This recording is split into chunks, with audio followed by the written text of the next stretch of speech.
Bandeko, bienvenue dans le magazine Abino, présenté par Wabino Pierre Moulumba. Je voudrais, Bandeko, exprimer mon indignation, joindre la voix de notre chaîne à ce qui s'est passé, à cette tentative d'assassinat du président, de l'ex-président américain Donald Trump, ce qui représente une barbarie sans mots, une barbarie dont on ne peut qualifier la quintessence. Et l'intolérance politique est une menace insidieuse qui ronge les fondements même des démocraties modernes.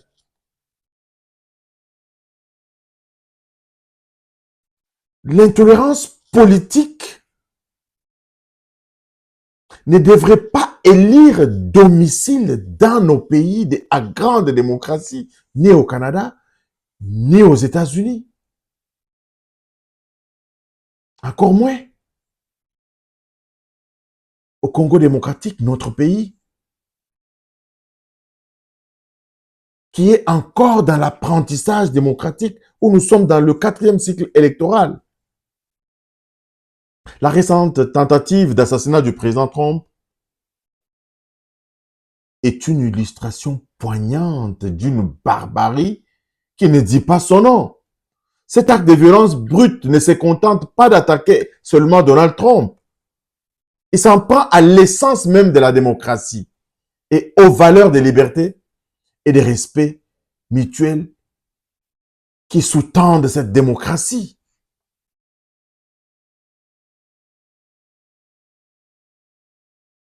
La démocratie repose sur le dialogue, le débat et la confrontation pacifique des idées. Donald Trump et Biden ont confronté leurs idées il n'y a pas longtemps, en juillet dernier, sur une tribune. Il n'y a pas eu coup de poing. Il n'y a pas eu de jeu de boxe.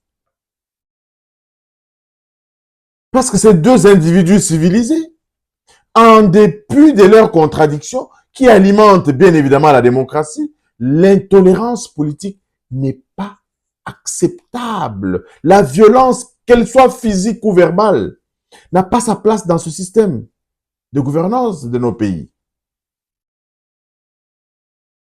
L'intolérance, la violence est l'arme des faibles, des intolérants, de ceux qui ne peuvent pas accepter la légitimité des opinions divergentes.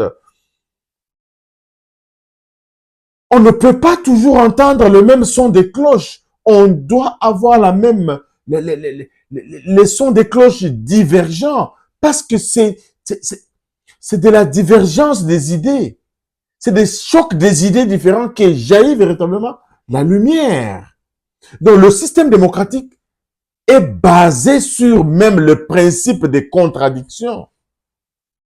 Si les majorités ont une opinion, et cette majorité ne doit pas écraser l'opinion de la minorité, et cette majorité garantit bien évidemment l'opinion de cette minorité. Et c'est cela la démocratie. Et c'est cela la démocratie. La tentative d'assassinat du président Donald Trump est un acte de barbarie sans pareil. La société doit se mobiliser pour promouvoir une culture de tolérance et de respect. Les divergences politiques ne doivent jamais justifier une quelconque violence, d'où qu'elle vienne.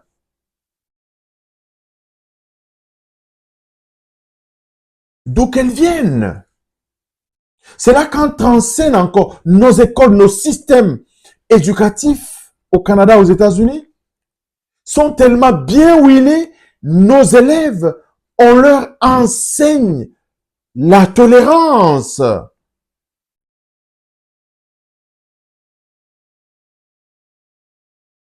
Le débat démocratique doit rester un espace de dialogue constructif où des idées s'affrontent dans le respect des règles et des personnes. Et c'est ce qu'on appelle la diversité.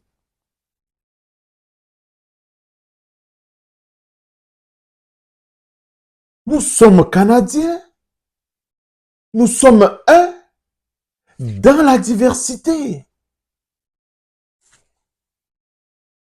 C'est là, Bande, que je vais encore insister sur l'éducation qui joue un rôle clé dans cette lutte contre l'intolérance. Apprendre aux jeunes générations à respecter les opinions différentes, à argumenter sans agresser. On peut argumenter sans agresser. À comprendre que la diversité des idées est une richesse et non une menace. Les médias, les écoles, les familles, chacun a sa part de responsabilité dans la promotion des valeurs. Nos sociétés deviennent de plus en plus intolérantes parce que les gens ne comprennent pas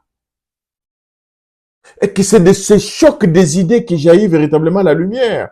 Ensemble, nous devons défendre la démocratie contre ceux qui cherchent à la détruire par la violence. L'intolérance politique ne doit pas trouver de terrain fertile dans nos sociétés. Il en va de la survie des principes démocratiques et de notre capacité à vivre ensemble dans le respect et dans la paix.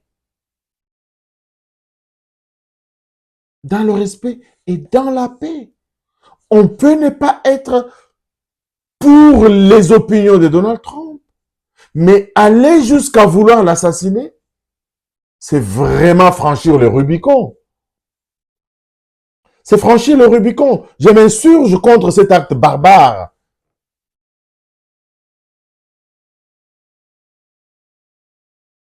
Qui s'est invité dans notre société des hommes civilisés. L'assassinat politique ne doit jamais devenir une option dans le jeu démocratique. On peut ne pas être d'accord. Je vais m'en vais au cas de la RDC. J'ai vu Étienne Tshisekedi rendre visite à M. Mobutu, malade en France. Étienne Tshisekedi s'est rendu aux cheveux de son opposant, malade. Et c'est ça la démocratie. C'est ça la beauté de la démocratie. C'est par le dialogue, par le respect et la tolérance que nous construisons un avenir commun où chacun pourra s'exprimer librement, sans crainte de violence ni de répression. On peut ne pas être d'accord avec Donald Trump, mais vouloir l'assassiner, c'est un acte de barbarie que tout démocrate, que tout citoyen du monde devra véritablement condamner. Les prises de position de Donald Trump peuvent ne pas nous plaire, mais aller jusqu'à accepter son décès est un acte de barbarie. Je m'en réjouis que le président Biden ait pris son téléphone pour l'appeler.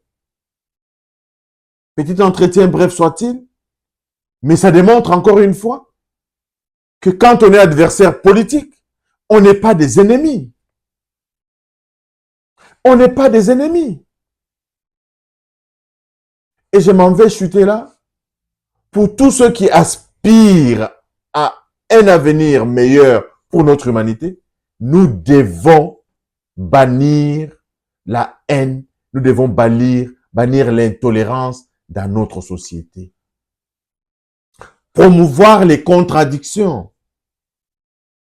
Promouvoir les contradictions parce que c'est de ces contradictions que j'ai eu la lumière. C'est de ces chocs des idées, je le disais, que j'ai eu la lumière.